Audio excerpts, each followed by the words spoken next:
With YouTube demonetizing independent media, please consider becoming a patron today for just $1 per month. Link below. Hey, what's going on, everyone? My name is Matt Jarbo. This is $3 Theater, and Star Trek has been a very interesting franchise as of late, right? Ever since 2009's reboot of the franchise, there's been a lot of back and forth amongst fans about whether or not it's any good, whether or not it's crap, and whether or not they should continue going forward with it instead of just kind of rebooting it as a whole. But let's be realistic here. Star Trek is a franchise that they want to continue going forward with. Star Trek Discovery Season 2 just started its production today. I know there's going to be a lot of fans that are happy about that, but when it comes to the movie side of things, we're getting some confirmation of stuff I think we've already known, but at least now we do. So according to Cinemacon, we are getting 2 new Star Trek films. Now, we knew about Quentin Tarantino's R-rated Star Trek movie. However, it being R-rated is still one thing that's kind of up in the air.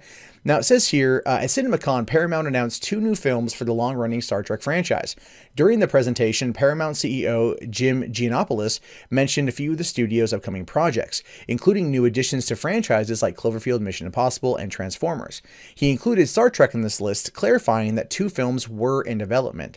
This announcement raises lots of questions about the development productions. At this point, it's unclear if both films take place within the universe of J.J. Abrams' earlier films, or if one of them is related to previously announced Star Trek film from Hateful Eight director Quentin Tarantino.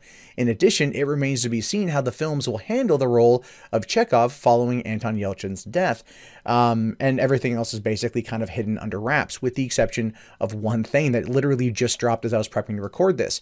Star Trek 4 actually has a director, S.J. Clarkson, who is the first woman to helm a Star Trek movie. That's cool. That's cool. I'm very curious to see where this goes. Now, Star Trek 4 has found a director, S.J. Clarkson, who will be the first woman to helm a Trek film. Paramount is developing 2 different Star Trek films, the Quentin Tarantino R-rated movie, and Star Trek 4, which will serve as a sequel to the rebooted Star Trek film franchise. Well, then there's a question, just who is S.J. Clarkson? Well, from looking at her IMDb, she is well-versed in terms of television. And I think that's why they want to focus on her for this one. They've done the big over-the-top directors. J.J. Abrams, big tentpole, big budget, probably a huge paycheck to him. Justin Lin off Fast and Furious, probably a huge paycheck to him. And they probably want to find someone who can work within the consistency that J.J. Abrams has built, but at the same time, also have a much cheaper price tag attached to her. And S.J. Clarkson, the last thing she worked on from what I could see was a couple episodes of Jessica Jones Season 2. Again, she has done a lot of television. She did some episodes of The Defenders last summer. Again, that was a great show. Really enjoyed Jessica Jones Season 2.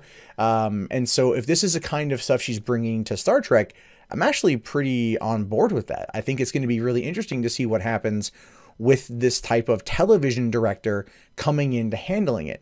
Now, we have seen something similar with Rian Johnson coming off of doing television like Breaking Bad and then doing The Last Jedi, which we're not going to go into that too much, but he also had 2 feature films under his belt prior to that. Both of them were not very good.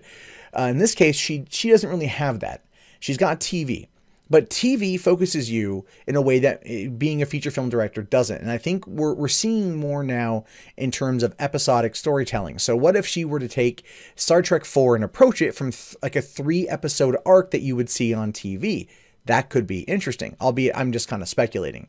So getting 2 new Star Trek films, possibly a Quentin Tarantino R-rated one, not knowing if that's going to sit inside of the J.J. Abrams universe, is what some people really want to know more about. But here's my thoughts on that one, just because I want to put it out there.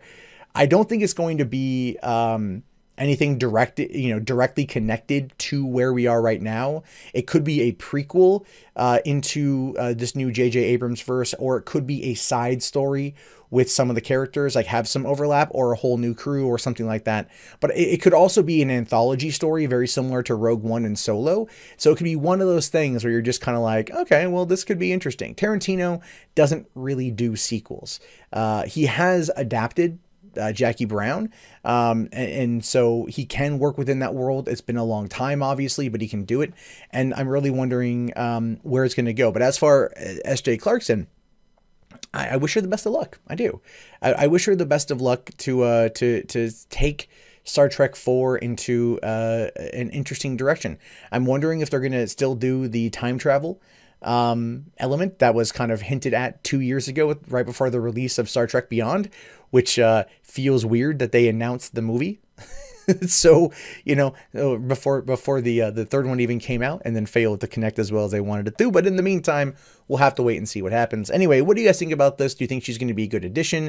Do you think this is just, you know, like gendered pandering, playing into cultural politics, identity politics, things like this? This is what I want to know. Let me know down in the comments. My name is, of course, Matt Jarbo. This has been 3 Buck Theater. I'll talk to you guys later. Have yourself a great day, and peace out.